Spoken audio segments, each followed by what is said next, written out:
Oh my goodness! Oh my god! It's too loud. It's too loud. Let me roll that back. Holy shit.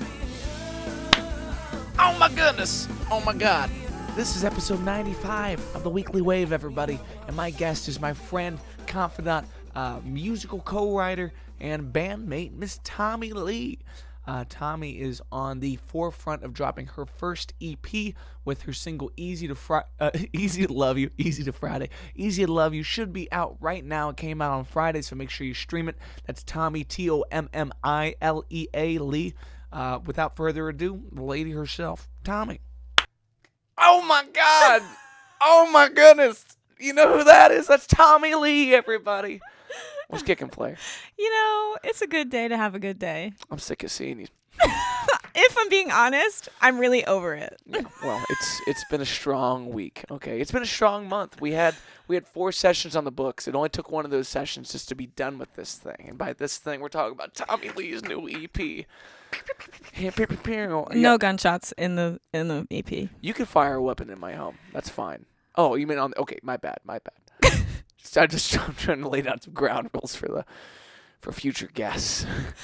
Just so you all know. Yeah, if you want to come with a gat. Do you have all the ducks in a row? Is everything ready to go on the EP? Pretty much. I am set for this evening to load all the rest of the things onto my DistroKid and do all of that. So I'm super excited. When you were looking through DistroKid for CD Baby, was there any reason you leaned towards that? DistroKid, the user operation seemed a little easier. So that was kind of why I went with that. And I will say, as a first-time user, I found it pretty simple, which was nice. There's been so much of this stuff that I'm completely flying blind on and just trying to figure out as I go. I just this morning set up a link tree. Nice. Didn't really know what I was doing with that, but I was like, okay, this I think is a useful thing. So now I have that also. Yeah, the really nice thing on Linktree as well is the back-end analytics of how they got to your Linktree, where they branched to, and all that kind of facilitation. It really does help me know. So they're coming from Instagram. They didn't make it to the new video, but they did make it to the podcast or vice versa. Mm-hmm. So it'll be interesting over a lifetime how much data you can actually pull and make something up from there. Right. Well, and I think it's good too because it forces you to sort of narrow down. Okay, these are the first 4 things that I want somebody to have the opportunity to touch on. If they have enough interest to look at my profile and then want to click a link to see what else I have to offer, what do I want to give them? You know? It true consumer experience kind of stuff. Mm-hmm. And also you can reformat the back of that page and whatnot. You can embed a video on it. So when you go on mine it has the colorful video popping off in the background. See, I saw that was it said customize your own, and I was like, ooh, I need more time to decide what I want to do with that. Yeah, but it'll ball. It's one of those many things you were saying that you're stepping into this whole new gamut of gear and certain kind of dates and priorities and whatnot. What's been the most overwhelming part of putting out your first bit of music? Oh God, my brain just never stops turning with this stuff, and because I'm already such an involved person with so many other things in my life, it's been this weird battle of trying to pick what to prioritize. And so that has been really difficult for me because I want to focus so much on this, and I'm like, okay, we're sitting in the car on the way home, right? And I made a whole note for myself that was a list of things that I learned and things that I need to do better and be more prepared with, and what do I want to change and what do I want to fix? And so it's I guess the most overwhelming thing has been the sheer amount of stuff that goes into doing this is how do I pick and figure out exactly what is the most important thing? Okay, my business cards are out of date, but I do have business cards, but they don't the picture that's on it doesn't look how I look anymore, and it doesn't match my branding anymore because I'm doing a rebrand of all myself as a whole through this whole process. And so it's just there's just constantly bing, bing, bing, bing, bing, bing, bing, bing, things all the time going off inside my head. So the sheer volume of work outside of just creating music. Well, I think also for someone as creative as yourself, where, like you said, the wheel never stops turning. The task list definitely never ends. That's probably the most overwhelming thing on my end is I use Trello to organize that stuff. So I have little cards of everything I need to do, and some of them have little checklists. And you're just looking at like what's on my to-do list, and there's 30 things. It's realistically, I'm gonna get 3 to 5 things done today. Like Noah Smith gave me some really good advice. He said, if you make 3 like actionable, like truly progressive moves in a day, like something that makes positive ticks towards what you want to see, 3's enough. And sometimes we need to hear that, because you start by telling yourself 10's enough, and then you tell yourself 15's enough if you actually got that done. It's really disappointing to have things on your list for today that didn't get done. Disheartening. Yeah, for sure. Well, how's that compared to, you have the Arts Center, which is another one of your babies. Like these are 2 businesses that are very wrapped up in your identity and what you want to do, and you're boss on both. Yeah. I think that's been the biggest point of struggle, I guess, of keeping the scales balanced. Because obviously, like, that is my full-time job, right? But it's also a huge emotional thing for me too. Like, yes, I'm technically now an events coordinator, and we've done 3 weddings successfully. Nice. And so, that's a side of things that I love getting to do, and dealing with brides and clients. And that's what I have to go do today. I have a client meeting at later this afternoon. And so, being so hands-on with so much of that has been incredible. But that also is something that I'm constantly thinking about and constantly worrying about. And because it's myself and my mom that are running this business together, on the like operational side of things, that has turned my relationship with her hugely into a business relationship. So, I'm getting work texts from her at like 10 p.m. where she's like, hey, did you tell people blah, blah, blah? Did you post about this? Did you? And it's like, so there's no boundary in that regard. So, something like working on an EP and writing music and being my own brand manager and my own business manager and my own accountant and doing all of my own graphic design and managing all these things, then doing all that same exact stuff for the Arts Center. It's like there's only so much room I have in here. Yeah. And so I am like oftentimes like at a 20 when I wish I could be at like a 9.5 or 10. But it just feels like there's no room for that right now. And I don't know if that will ever slow down or calm down. I like to tell myself that it will, for reassurance for my future self, but I truly don't know. I think eventually when we are at an expansion point with the Art Center where we can like afford to bring on more staff members and other people, even if it's like so much as me having like, not necessarily an assistant, but like an intern, like some college kid that's like, hey, I would love to learn more about what you're doing. Can I help you?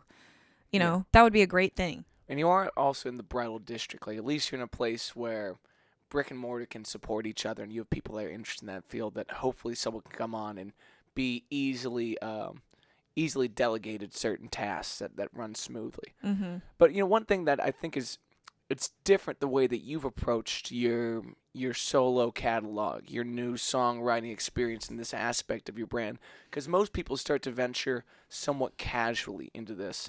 Versus you've been very full throttle, which is hard, but I would love to hear you speak as to why you've gone full throttle. What's different about this for you than the other musical projects in your life? I think partially because I had such a block of like, I can't do this, I don't do this. And then those floodgates were opened, and it was like, why on earth am I shying away from something that is clearly in there and in here? And I am somebody that, like, if I'm going to do something, I'm going to do it. Like, I'm going to go for it. And so I think it didn't click with me until I was like already like doing the thing, that it didn't have to like become a business type of deal. Like, I could just write for fun and like see what happens, because I was already like within the beginning, it was like, oh, well, I have to share this. I have to do something with this. I'm not just writing this just for me. Like, these are things and ideas and melodies and concepts that I want to share with people. And so it was sort of an immediate, like, well, obviously that's what's next. There was no like, put the brakes on, take a breather, sit with it. It was just like, go, do it, share it, be this, expand your brand, expand who you are as a person. And like, I work hard. I just am always like, not looking for the next opportunity, but like taking advantage of the opportunities that I am currently in and to the best of my ability. And so, I don't know. I hustle, I guess. Well, you definitely hustle. And it's been interesting to watch you find new capacity for this in your life. Because even before this, it's not like you were living at a reasonable pace to most people. Like in the self-employed gamut of things, most folks, they try to find gigs where you can step in, step out. And this particular venture is not one of those things. And it gets very ugly and cluttered at certain points. Like you mentioning you and your mom turning into a business relationship. Like one of the odd things that you and I experience, even with each other, is sometimes this is work and sometimes we are friends. And there is no line as to when and why. It's an inappropriate joke here or some kind of intrusion or an idea. It's like you might be going from enjoying a birthday dinner with somebody. It's like, no, I got a fucking song and I got to go. You know, there's a sense of really odd urgency that comes along with that. Uh-huh. How would you say you've begun to deal with that? What's been the emotional workflow to make sure that you're in a good place? I'm tired a lot. Mostly. I definitely have had to take stock of like my personal priorities. And I think the music itself and the songwriting has been such a wonderful and beautiful release for me in a lot of ways. We talk a lot, I feel like, about how you heal through writing, through, certain things that happen in your life. Like, I don't know, it's an opportunity to sort of like process those emotions and release it into the wild, right? And so I think that has been super helpful because that was an outlet that I hadn't allowed myself to have before. And I've like had a lot of ups and downs in my life and dealt with a lot of like really terrible things and people. And that's not to say I'm not sitting here like, oh, pity me. It's been so hard. Life is terrible. Like, no, life is fine. But like we all face hardships, right? And so I think having the songwriting and that part of it has been so great. But I also have like, with being such a workaholic, I spend a lot of time by myself because I think in what we do, you expand, that's not the right word. You expend your social battery so much through the work and you're peopling all the time, right? And so I have found that I treasure alone time a lot, just to like recharge. And that's been super helpful. I stretch every morning. I wouldn't call it yoga. I would call it just moving my body in a positive way, I guess. And that is something that I really notice when I don't do for a few days. I like being alone. Which makes me sound like a recluse or something, but like it's sort of time for my brain to be able to turn off even just for a little bit. Like, I've recently been put in a situation where I was asked what my hobbies were. Bitch, I ain't got no hobbies. My hobbies are sitting on my ass. Well, like, look at what's going on in my life. Like, clearly I got stuff going on, but like it's not like on the side I play checkers at the park with retirees, like, which I would fuck those people up, Like, I'm not saying they're slow mentally, but if I'm going to the park, I'm going there to win, straight up. Amen. Amen. Amen. Like everything is a competition. Thank you very much. Yeah, like I don't know.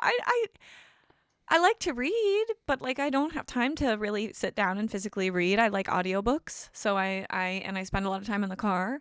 So that's like a nice thing. But again, I'm not listening to like nice stuff. I listen to Stephen King. So God damn. Gross. I have no idea why people enjoy that kind of thing, but whatever, It's the storytelling aspect that really gets me. He's a great author, and I like the way that he hooks you in with the character descriptions and the way that it's like watching TV where you like get so attached to, like, Parks and Rec is the first thing that comes to mind. You love those characters so much, and that's like, I don't know, that's why I watched that show, was because I was like, these people are so well written, like they're just, and that's how I feel about Stephen King too. It's like, he really makes you care about the characters. So yeah, it's not just the like horror and gore and all that crazy stuff. It's because of the way he writes. Yeah. Well, it's interesting to talk about like your social battery, like how much can you communicate with other people in a day while feeling wholesome about that? Because if it's 11:30 at night and I've been in the car chatting with people, all day long, which personally I have an issue with sitting in the middle of a conversation and not interjecting something. It's like I'm a chatty person. Having a podcast or having an audiobook where you can't participate, like you are just a passive enjoyer of these things, like that kind of mental space is definitely very necessary for me to recharge as well. I can't imagine why a horror book does that for you in a positive way, but like, people are different. I have listened to like a few like self-helpy type things recently. Even grosser. I mean, come on. No, come on now. Don't be a hater tater. I recently-ish listened to Untamed by Glennon Doyle. I would recommend that to every female identifying listener or watcher that is with us right now. That book was incredible. As somebody who has dealt with, how do I feel about religion? I grew up Catholic. What does that mean to me now? Also, just being a woman in today's society and like, how do you compete with the rest of the world kind of deal, and like believe in yourself the most, all that kind of stuff. She talks a lot about all of those issues in this book, and I would recommend it like 10 out of 10. Honestly, even you could read it. It's not just for women. She's a female author, but it's just really, really well assembled group of thoughts that I listened to at a time where I really needed it, and I'm so glad I did. It was while I was prepping for Groovy in August. I was like doing so much stuff around the art center and cleaning. That's the other weird thing, is like I have figured out a way to combine like my personal career aspirations and like my solo like music scenario with my other job too, like with I've put on now 2 shows at the art center that have been very successful, and like I'm so proud of that. But anyway, so that was like a weird thing too that I didn't expect that would come with this package also. But like, so, I'm like really stressed because I'm panicking about this show. I'm thinking like, I hope people come. I don't know. And so taking like the time while I was cleaning, instead of like listening to music, I gave myself the time to put my AirPods in and like listen to this book and hear these positive affirmations and like good words and things that were helping me to like feel more whole again, as opposed to just listening to music and stressing about everything. It's like a escapism type of deal, right? Where you're like, okay, I can at least take out this part of my brain and put it over here so it can sit down while I do something else. The old dolphin nap. You got to put half it to bed and just swim around, dog, It is weird the way that a lot of new elements of your life kind of collided into everything that's going on right now. And this all happened very quickly, it felt. Yeah. How long ago did all this really start to change for you? So the Arts Center, we purchased the building in October of 2020. And then, so we were working on it, refurbishing the whole facility. And then I reconnected with Beth Ann in February of 21. So it wasn't that long in between where she and I had a beer and she was like, "Are you singing anywhere?" And I was like, "The shower." And she's like, "Well, you should be singing with this band that I'm with." And she connected me with John. And from there, that was Blue Water Kings. And then it's completely taken off since then. So it was like not too far apart, but still 2 times in my life that feel very different. And it was like this crazy coincidence of like, all these things that I've wanted were all coming at once. And it was wild too, because I like to think that it was hugely because I was finally out of this relationship that I had been in that was really holding me back from the things that I wanted, whether or not I was able to see at the time. I was not in a place of like professional selfishness, I guess is a way to put it. Explain that a little bit more. I am a very giving person as a general rule. In lots of ways, I most prominently will get intoxicated and decide I want to buy everyone lots of drinks. So that usually is awful. What a Oh, I know. Don't a ever bad go out with quality. me. You peer pressuring ass. I know. So that is like usually the first way that comes out to fruition. But I'm just a very like I give of my heart and my soul to people with no boundaries, because I do believe that like if you feel something in your heart, you got to share, right? And so I, in that relationship that I was in for a few years, was giving so much of myself to this other person that I was not able to focus on me at all. I had lost myself completely and was trying to find ways to still have a career, but I was like feeling constantly pulled, right? Of like, oh no, you're being selfish. Like, how dare you go away? I 2 times in 2019, I went away for 6 weeks to go do a contract in like a production show in Canada. And it was like, the guilt that I felt was terrible. And it was because I felt so tied down and so like, I need to be with this person. I need to be taking care of this person, right? And I had completely lost my sense of career and the chase. And so I truly feel that when I was free from that relationship, that sounds so terrible, but when that was over, when that part of my life had ended,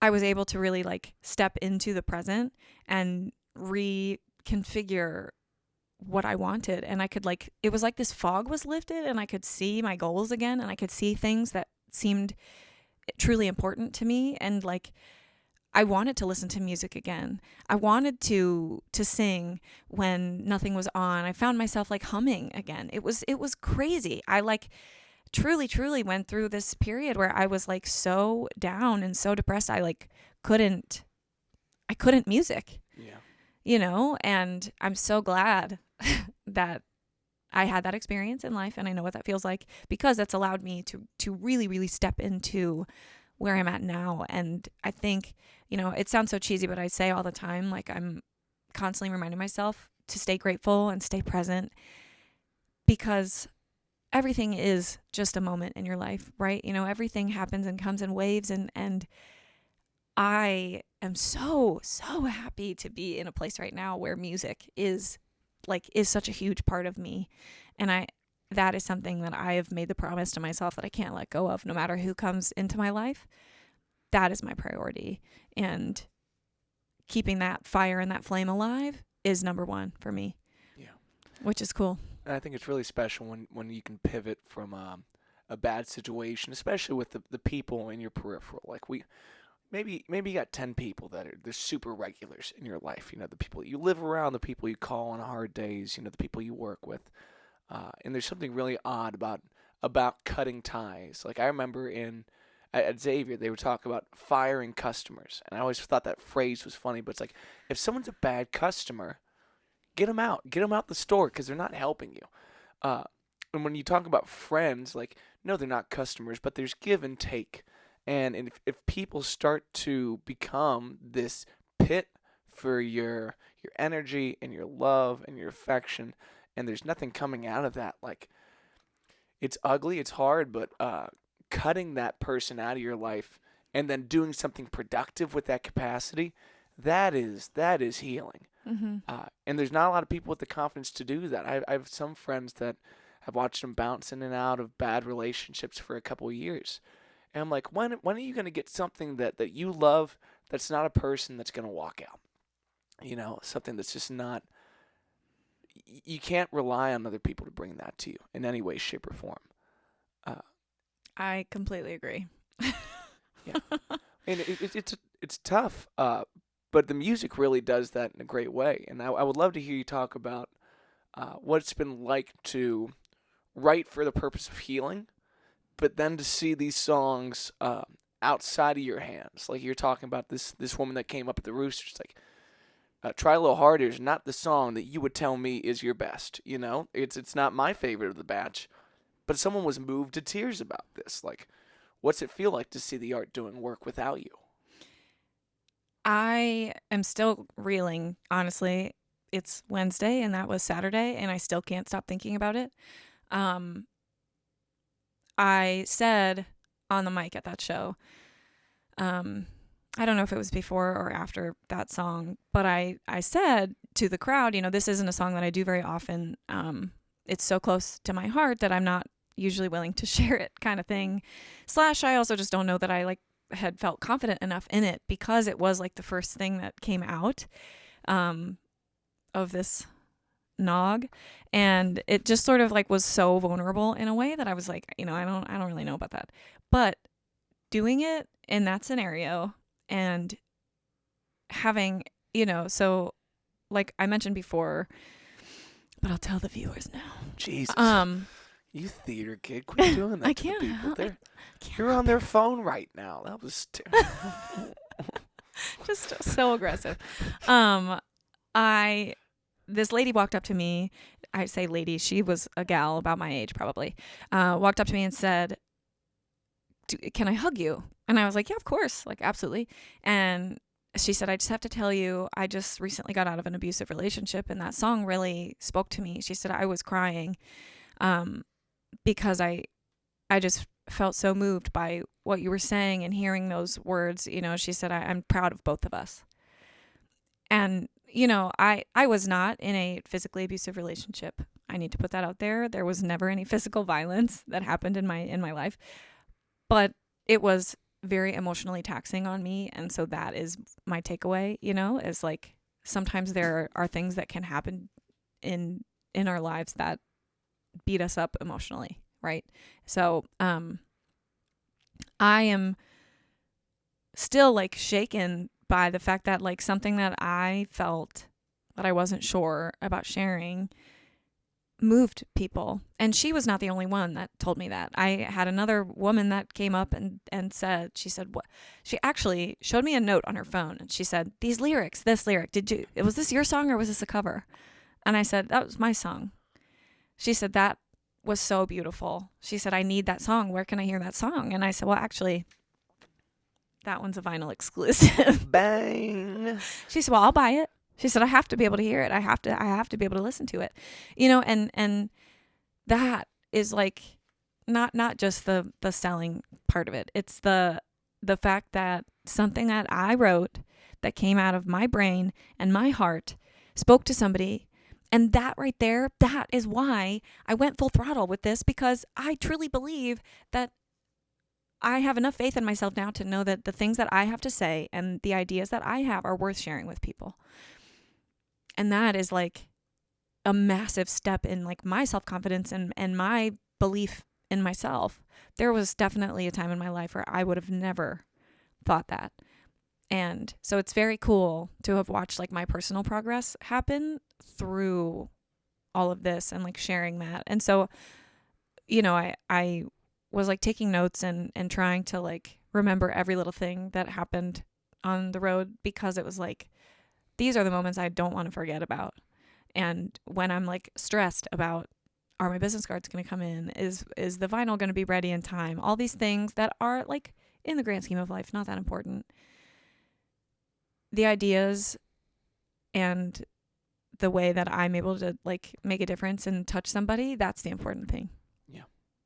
Yeah, and it's odd the way that you can't gauge what things are going to mean to people. It's like that song wasn't on the set list going into the weekend. That was filler for you and I, just scratching an itch. And there's something really special too about the paradox that you get on the road. Like there's really romantic moments of everyone's listening and the moment's beautiful and people are taking part in the music in a way that you and I can only dream of, providing that kind of atmosphere. And then there's moments where we're crammed in the corner, the bar's cleared out, we're just entertaining each other, Having fun doing it. Yeah. little bits of humiliation, existential crisis because I don't know how to book a hotel properly or plan for anything like that. Like um, there's such awful, weird moments on the road, but then there's things like that are beyond worth living for. If you could pay enough money to feel that way every day, like that'd be the number one commodity in the world. Mm-hmm. Because being grateful, you want to feel like people are grateful for what you're doing. You want to feel heard and I don't know. You want to have something visceral to offer folks, and you really did.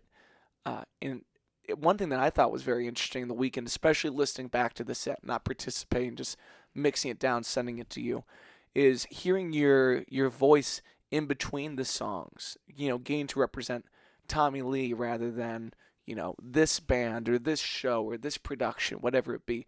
This is just you talking about your heart and this material. What would you say was the hardest part of finding your voice for that kind of a thing?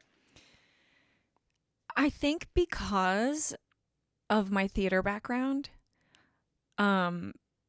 sometimes, and I make fun of myself, and many people I know and care for deeply make fun of me for this also. But like when I play somewhere like Ghost Baby, for example, okay, I tend to get this like radio voice and like this like persona that will happen. Do it. Ladies and gentlemen, how are we doing this evening? It feels very like put on, it's like vermouth on a microphone. Yes, I don't know. It's something more like this deeper tone of voice that just makes me want to like read an ad on the back of a cereal box. But getting away from the showmanship, right, and allowing myself to like just be me. And I was cracking up listening to it back also because it's like there's this childish like whimsy in my voice almost that's like because I was so happy. It was like this uncontainable joy where it was like, oh my god, I'm talking and I'm just like up here because I'm just so excited to be here. I like the it like I don't know, it was so funny listening back. I'm like, wow, I can just hear my smile in my voice. Yeah, it was a very different timbre when you listen back to it. Yeah.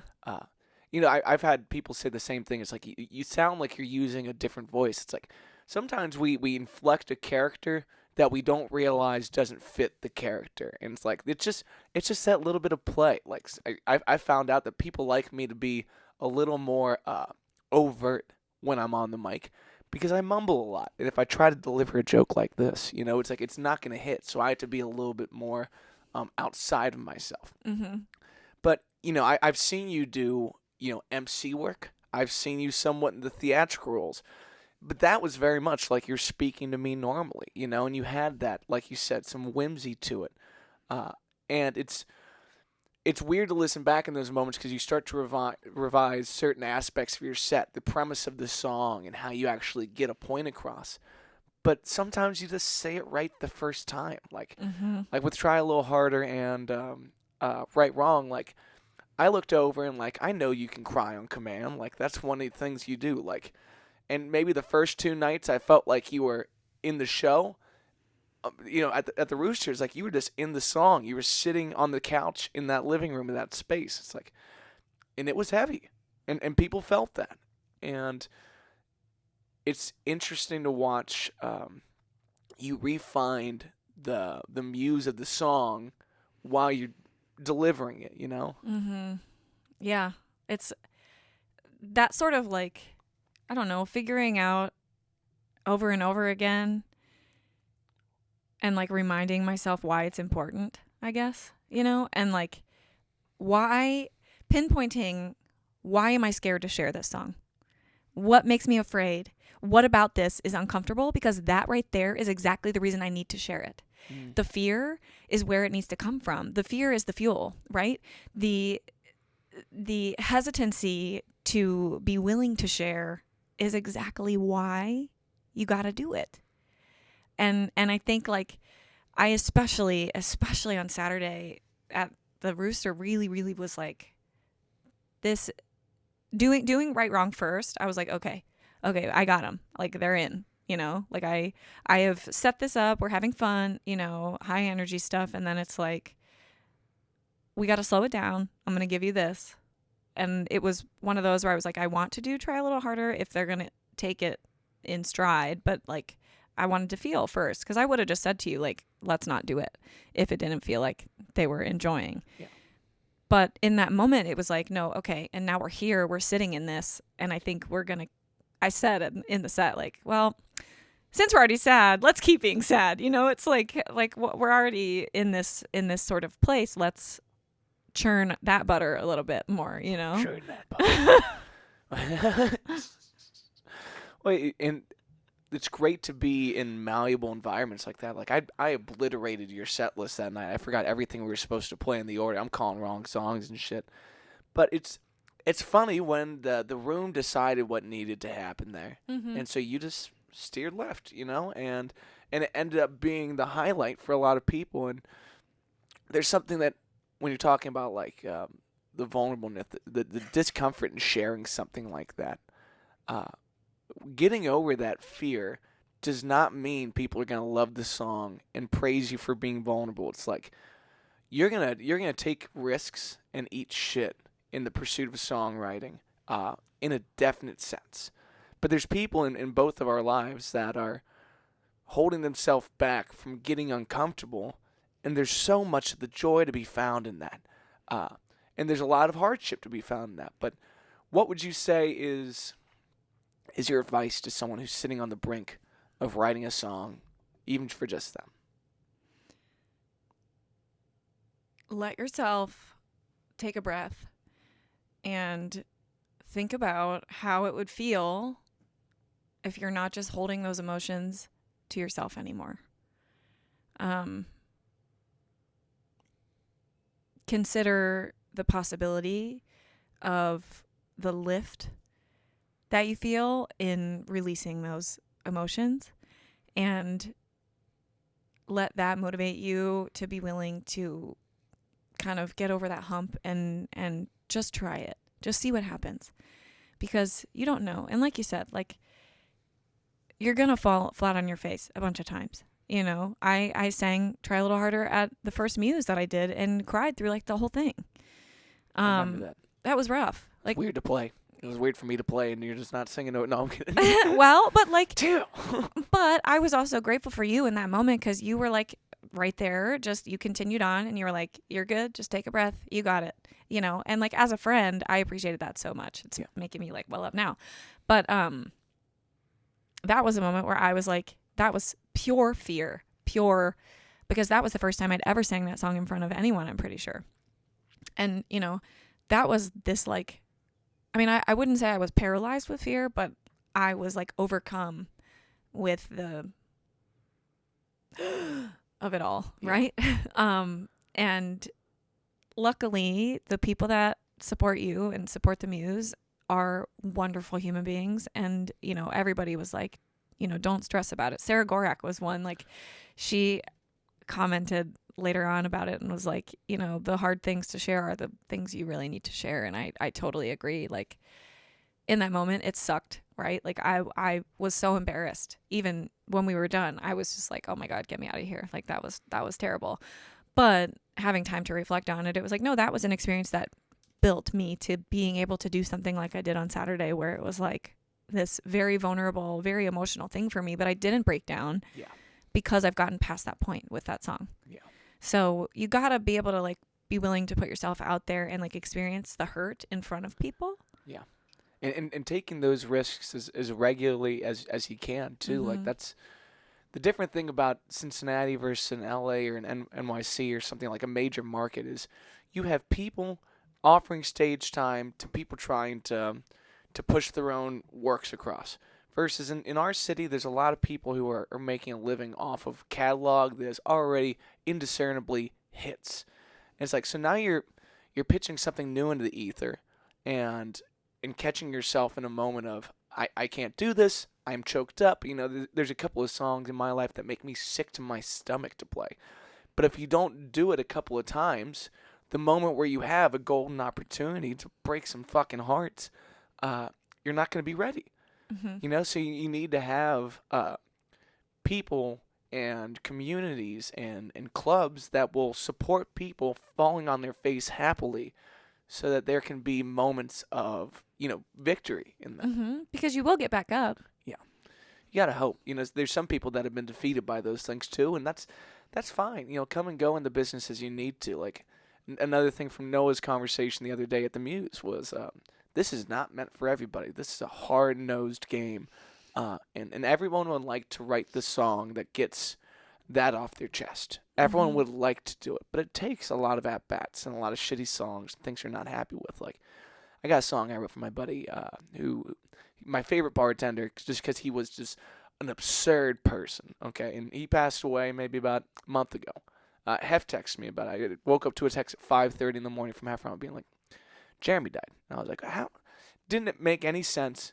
But at 5:30, I was like, well, it's time to get this off my chest. Like, as soon as I heard it, I was like, I got to do something with this feeling because it is gross to me.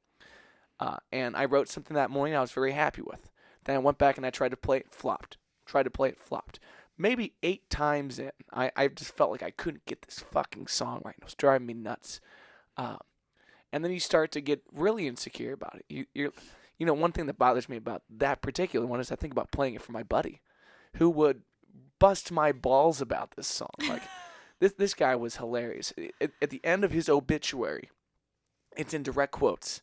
He says, "It's death, not a dick. Don't take it too hard." Direct quote. I think he said it on his deathbed. That's the kind of person he is. I sobbed tears of absolute joy and misery when I read that. I was like, that's the funniest shit you could ever get. He would give me hell for this sappy song about missing my friend. Oh, for sure. And it hurts to not get it right. But I was playing at Pearl's the other day. I'm a choke up. I'm playing at Pearl's. No one's listening to me. I got headphones in. But something's right about this one. And I ran it down, and I'm just crying to myself, loving that I'm finally sitting in this room in the right spot to look at it and be like, I like this. This is for us again. Damn it, Matt. It's death, not a dick. Don't take it too hard. Like, that is so funny. Can you imagine working in a hospital and you have a man dying on a bed and he says that to you? And that's what he said. Oh my God, I would it's honestly 9:30 on a Tuesday. I would take his picture and put it at the nurse's station and keep it forever. It changed my life. God. I'm like, that's someone purely being themselves, and I love that. But like you have anguish with this material because it's our output. If you want to feel heard in the world, if you want to feel like you gave something, then you have to reflect on what's garbage and what's not. Right. And this is a game of polishing turds, Like, sincerely, you get while Tommy fixed your contact. Oh my God. There's something really special too about the way it goes down the road where 5 of us in the car, we go from playing shit shows to great shows to awful load-ins to playing outside again, whatever it's going to be. And you just beg that you can break the tension or fix the mood with something absurd. And then you just swing and miss in front of your friends. And then there's just silence in the car. And you're like, I need to shut the fuck up every once in a while. It's like, it's painful. It's so painful. But that's the only way you get things across in Yes. that car is blunt and weird and just totally filterless, Yes. Tell me about it. I can't imagine. I feel bad for you stepping into that car with us, but I'm so glad you did. Oh, no, so am I. Shout out to Nick Hack for telling me something I'll never forget, which is looking me in the face and saying, "Do you ever shut up?" To which my response was, if you have a problem with how much I talk, I'm going to need you to talk to Matt, who insisted that I come along. Thank you. Nick is very great with the blunt stuff. Nick's hit Clearly. me with some real keepers. But you love friends like that because there's no room for things left unsaid if you have to spend 5 days in the car, 4 days in the car. It's like, and that's a really weird place to be because at the end of the day, you have to get on stage with that person and bare your heart again and just hope that everyone's doing their job. Right. Or that you're like semi on the same plane, I guess, Yeah. That's when people just show up to a gig and step up and start playing, like, you never realize where someone might be coming from in their life. You know, whether Mm-hmm. they lost a job or whether they got something going on with the family, or maybe they got some health issues going on. Like it's a weird world when you're putting on a production. Uh, but there is that sweet relief of stepping into your catalog and just being there. Right. Well, because you have to. I I feel like this is like stems from probably like yoga studio or like theater life, where like in the classroom, my professors would always say, you know, leave whatever you came with at the door. You just got to be in here right now, and that's what we're doing, is being present, because everybody carries around shit. Everybody. Like, you're constantly thinking about all sorts of things, or somebody looked at you wrong at the gas station and it sets you off. Like, but you can't bring that into a setting where you're like sharing the space with other creative people, I think, because I personally, at least, am a very like strong empath, and I am like, I really pick up on people's energies and like what they're bringing to the table. And if somebody is bringing some dark shit, I'm going to notice it and I'm going to pick up on it. And I'm either going to like call you out and be like, are you okay? Or make fun of you until you smile. Yeah. So there's no in between. Yeah. But like you got to leave it outside, you know, sometimes. Yeah. Yeah, and sometimes it'll feed in, like, but I feel for folks who don't have an outlet in the songwriting to put that. I think if you have the ability to speak through an instrument, you need to be able to, articulate what's going on within the confines of this bit of life, you know? Like, one thing I really felt with this next EP is this is all material that should have been on an album of mine 2 years ago, before I lost a good friend and went through a lawsuit and spent countless hours and monies in the studio that I'll never get to walk through again. It just brings me awful feelings.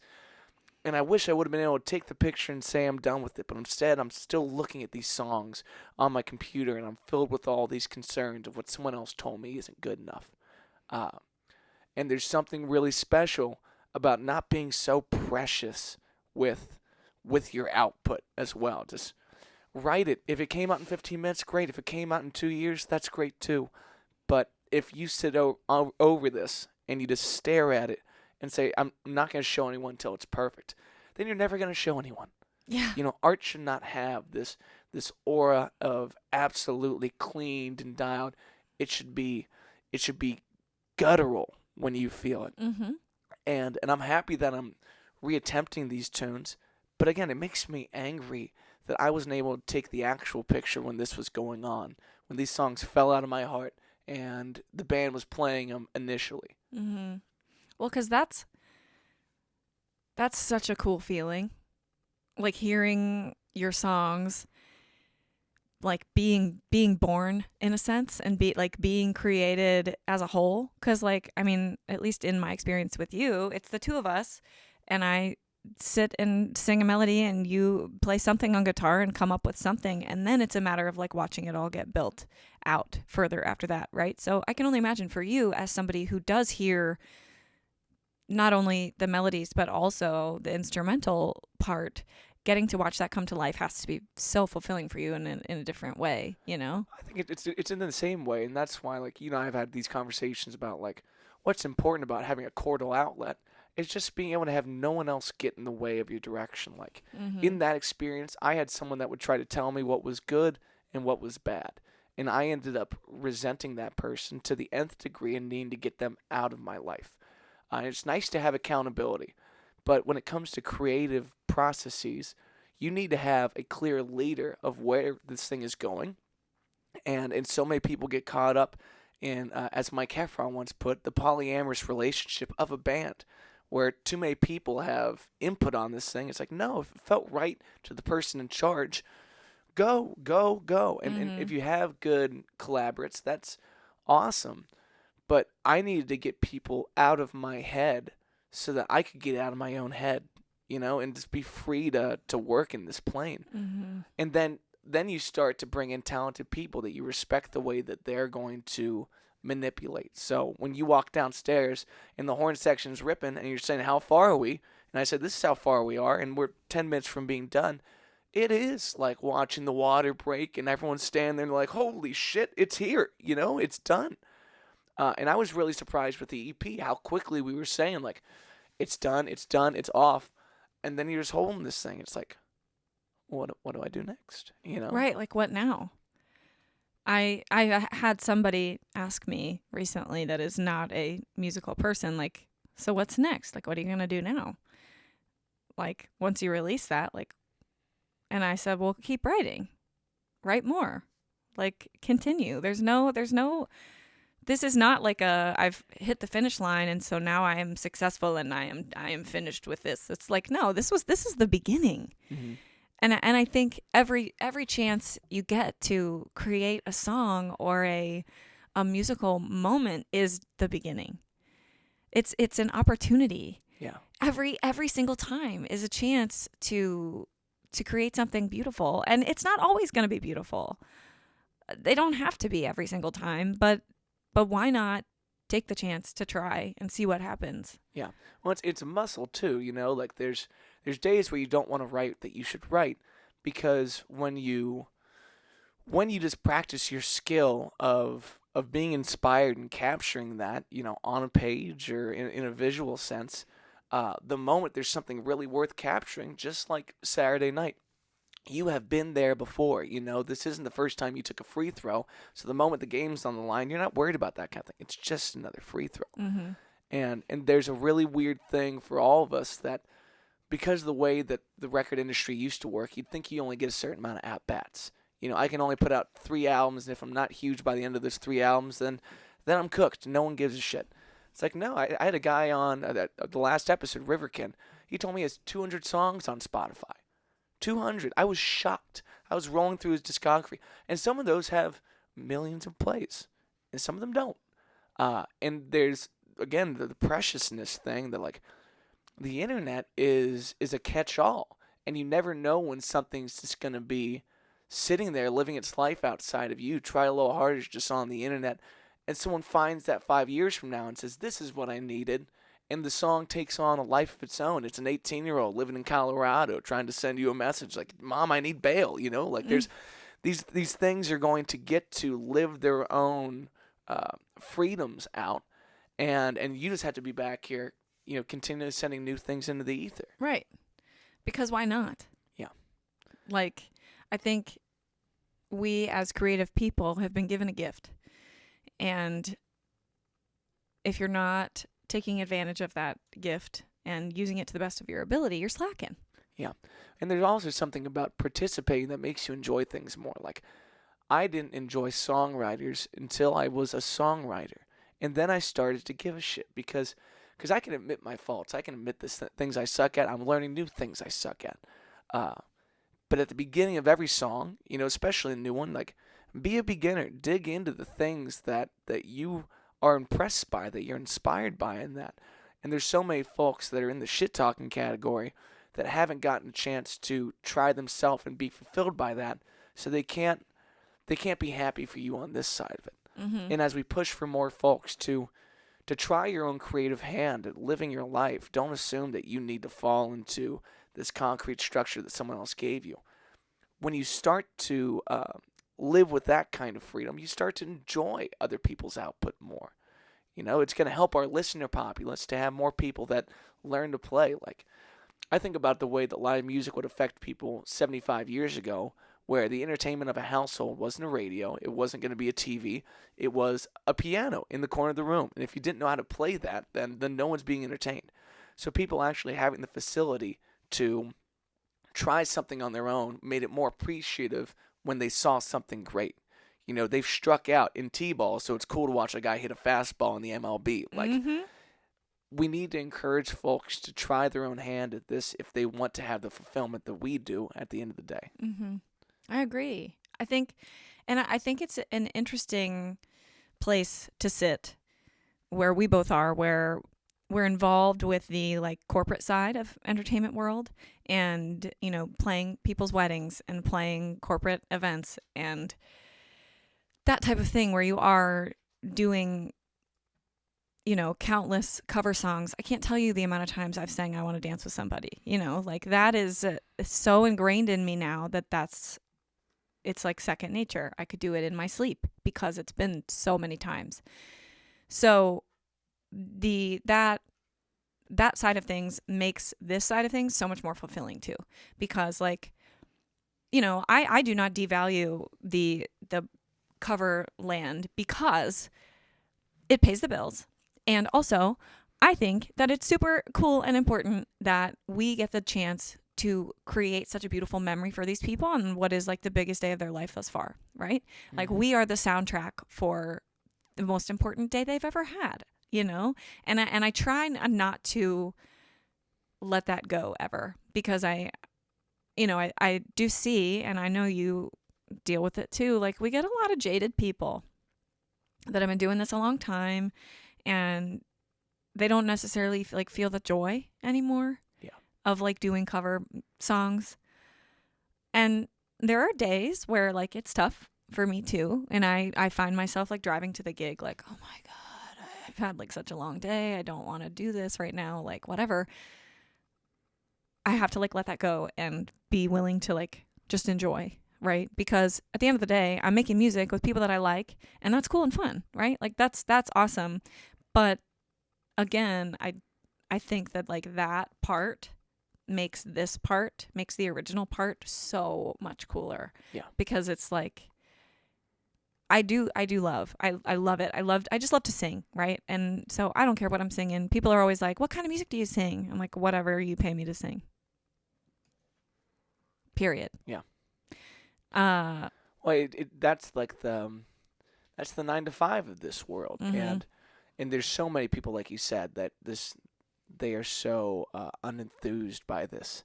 And it's like you're probably not scratching the itch enough on the outside then to be doing this gig well, because you're just showing up and paying your bills, and I have that issue too. Like I'm very resentful of certain bits of cover material because of the way that people have treated me using that material. Mm. Like occasionally I'll play Freebird for a guy, and I expect to be appreciated for that, financially and emotionally. Mm-hmm. And if you put $5 in the jar and give me a high five, that might be enough. Most of the time it's $200. But yeah. But hello, we all have a price. But then you take some time to separate from the fact that people annoy you with this request. And like I just watched a Leonard Skinner documentary on one of my flights, and you hear them talking about crafting this song. And then you get back to how I feel as a songwriter when I'm watching something come together on the screen in front of me, and they're talking about writing that solo. And it's inarguably the greatest guitar solo of all time. It's like, and this is 3 or 4 people sitting in a room saying it has to be perfect. It has to be perfect. And now it's become a meme that we disrespect all the time. And I don't want to do that anymore. I want to enjoy the songwriters of this. Mm-hmm. And sometimes there's a fickle need to participate in the music in a way that you are used to. When I play in a club and they want me to play cock rock, they want me to give them Mr. Brightside, and they want me to do all this stuff. Like, that's fine. But realize what you're asking for is to sing along and to know what's going on in the music. So when I turn to the original stuff, what I'm asking you to do is turn on and listen to this shit, mm-hmm. And have an active participation in the music. Some people are just bad listeners in this life. Mm-hmm. That does not mean they aren't going to hear my shit, yeah. If you got the stage time, give it to them. Absolutely. Well, and you talk about like listening to Freebird as somebody who is a songwriter, right? Like I have found that doing all of this has awoken something inside of me in the way that my brain hears stuff. Like I have certain female singers that I absolutely idolize their vocal technique, because I am like such a trained vocalist. That's my first instrument. That is my instrument. So that's the first thing that I hear when I'm listening to a song. People like Jessie J, she gets a lot of flack because she is so over the top with the way that she sings. She's fucking incredible. She is doing things with this little tiny muscle that I dream of being able to do. It's amazing. And she did it all herself. Like her original stuff that was on YouTube like years ago. Like I was in college in 2009, 2010 watching her sit on the floor of her room singing these insane songs like a cappella. and then to start there with her and then watch them come to fruition in these like full-fledged albums with amazing production value and horns and all this stuff. It was like, I should have known then that I had a passion for this, because I was so inspired by that kind of thing and seeing that. And, you know, people like her, people like JoJo, Tori Kelly, like Tori Kelly and JoJo are, to me, two of the most underrated singers of our time, like right now. But they have careers that I really value and I respect a lot. You know, they're not people that are out here like on the top 40. You're not seeing Tori Kelly pop onto like Billboard every week now. She's no Taylor Swift, right? But the way that she writes and her music and the way that she speaks, that has so much more of a value to me. So JoJo, I was able to see in concert. She came to Bogart's, which was my first time ever at Bogart's, by the way. I had never been. It's a weird room. I know. It's a weird box. It's strange. It sounds great if there's bodies in there, you know, if there's people. Oh, it was packed. And it was such a cool show because I had realized that I'd seen Jessie J before, but she had like a whole crew of people with her. Seeing JoJo, she did something that I was so inspired by. It was her, one backup singer, and a band, and that's it. And like she didn't have like a big LED screen with like a bunch of crazy stuff behind her. She had some like lights that were just like strips of LEDs that would light up different colors based on what she was playing. But like it was so clear that her show was about her and her music and nothing else. And that to me, I was like, this is incredible. I should have paid so much more to be here right now. Like it was so inspiring. I left that show like, I want to do that. You know, it's like she is somebody that I really value super highly. And, you know, it's interesting. I posted a video on TikTok recently and was getting a lot of heat because people were like, you riff too much. You're running too, you just need to like sing what's written. Like just sing it as it is. I was singing Valerie. Okay. I run all over that song. Like I do weird shit. That's one also that I do so often that I get to play and just like have fun with it. Well, people are giving me heat because they're like, oh, you're riffing too much. Oh, you need to sing it more pure. Like don't try so hard. When I tell you, I was ready to literally fight someone. Don't come for my vocal technique just because you can't do what I can do. There's definitely some jealousy in there, but it's an interesting thing too. Like there's a lot of great guitar players that play some really impressive things that if you're not a guitar player, it's hard to see what's beautiful about that. Mm-hmm. If you're not a vocalist, it might be hard to see what's beautiful about certain runs. But comparing that to the original stuff, where the reason you might flex a little more on Valerie is because this is the 350th time that you've sang that, you know, and so for your own entertainment value, you're having some play and some fun. Right. And no one should ever be able to tell you when that's allowed and when it's not allowed. But when it came to this EP, you know, one of the things that I asked early on is like, just give me the word, you know, just give me just enough of your flair, because telling someone about who you are does not involve pulling a rabbit out of a hat. Like it doesn't need a trick to be beautiful, to be impressive. But then there are tricks that take people to somewhere that's beautiful as well. It's a really hard line to walk. And that's just a question of being musical. No one should be able to judge you if they're not putting out their own version of what they need to feel, right. You know? And I agree with you. Like, I recall us having that conversation because I know I told you from the beginning, like, I'm a singer and I want people to know I'm a singer. Well, I think I've been willing more to step into the fact that I also am a writer. And that's okay. And I don't have to, like, show off to do that. Granted, like, you know, I think pretty much everything on the whole EP feels very pure to me. But Ruin You, I think stylistically has the most flair out of everything. And I don't know that that's why that's my favorite song, but I think it might have something to do with it because it feels authentically me in a different kind of way. Like in that sort of funky this is what I do kind of way, not just like a here I am being completely like vulnerable and honest and telling a story. It was like, I'm going to tell a story and I'm going to tell you about this thing, but I'm also going to do it with some glitter on the top. Yeah. You know? And having the reservation to do so. It's like you think about your set. It's like, why are we going to end with room? Because you have the most room for play and things that you've built into this song for those reasons. And now that you're behind the wheel of your own catalog, you get to choose whenever those things get pushed into there. Versus with something that's in the zeitgeist like Valerie, people have all these biased expectations of what you're supposed to do, and this is your version of that song. But I'm just as guilty sometimes, not being into a drum solo that I found to be too much. Or a guitar solo that I found to be less than tasteful. Like, it's all about speed. Like, there's so many things about other people's playing that we might run our mouths about. But the truth is, like, you don't get to talk shit till you're on the field, Like, get involved if you want to find out where you sit in this. Like, and it's interesting to talk about vocal stylings especially, because I remember being a kid that couldn't sing at all, but I was playing in clubs. I was in my first couple years of gigging, and I had a horrible voice. But I had a book of covers that I was going to do, and I was learning them every single weekend. I'm 14, 15 years old, just playing my book, hoping that's getting better. And I don't remember being a conscious change, but I remember one time I'm singing Sweet Home Alabama, and I screamed, and the people liked that. And you make a mental note saying people liked it when I went there. So when you execute a run that you've been working on for weeks and people give you a little something, it's like, I remember why people want me to go there. And what we all want to find in our own playing is that we're not redundant with the bits of flair, that we're authentic in the moment, we're interpreting as we want to, and also that we're able to do the things that we want to do.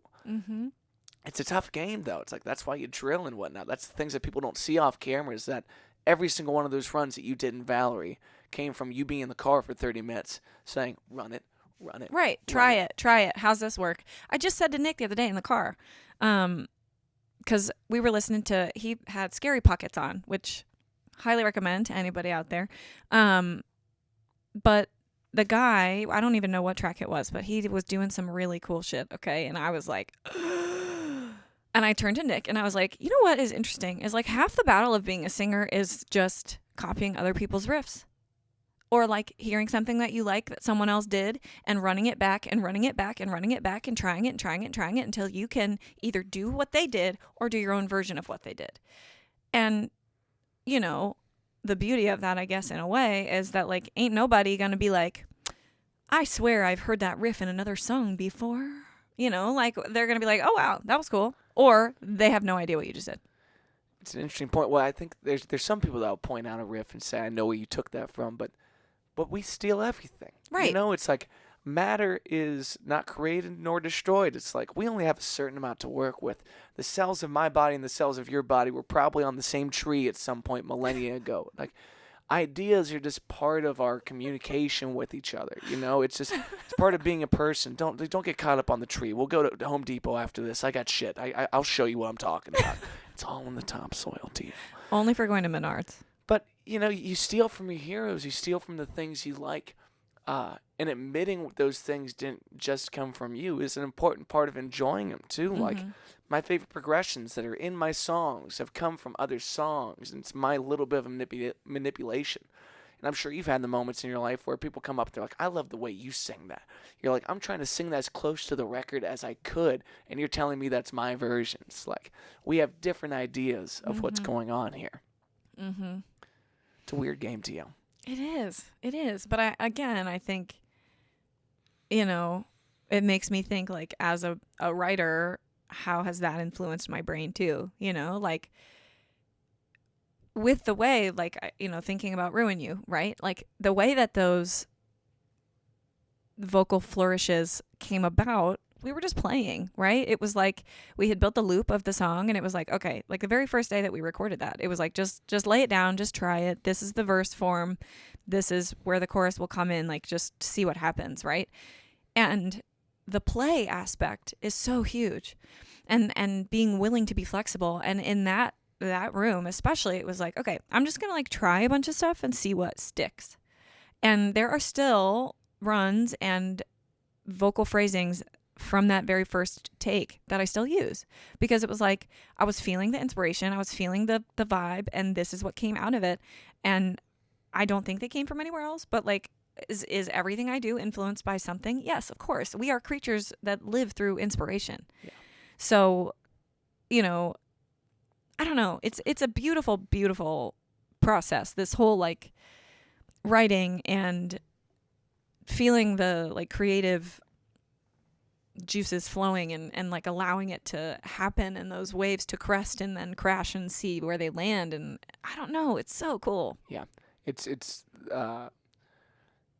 on a deeper level than most of us think and live our lives every day. And there's a lot of reconsideration. Like there's certain lines of songs that I despise of my own that you go in and you just chunk at. It's like you got to give yourself a chance too to talk shit and to redefine things. And like on Free Flowers, I asked you for an input on a lyric, and you said this, not that. And it's like, oh, the inspiration was here. We didn't have to fight that. It was the right line at the right time. Mm-hmm. And like sometimes you just need to open yourself up to being inspired by others in the world, and not say that it's not that I'm taking, I'm absorbing, I'm digesting the world around me. And sometimes that is taking a line, reshaping the line, using that for my own melody. Like, but in this world where AI is going to make pretty great songs soon, like you might as well just open yourself up to being in it all. But hey, you got to go soon, so let's wrap this up. Tell us when the EP's coming out. Tell us the whole lineup and what they can get. Okay, so first things first, this Friday, my first ever single will be all over everywhere you listen to music. Easy to Love You, which is the title track of the EP, will be streamable and purchasable. You can already pre-order it on iTunes. So me and my mom both have, so I'm doing really well. And then after that, you know what? I haven't announced it yet, so let's be official now. So Drive-In, which is the second single off the EP, will be available 2 Fridays after this one. So I believe that is the 24th of February.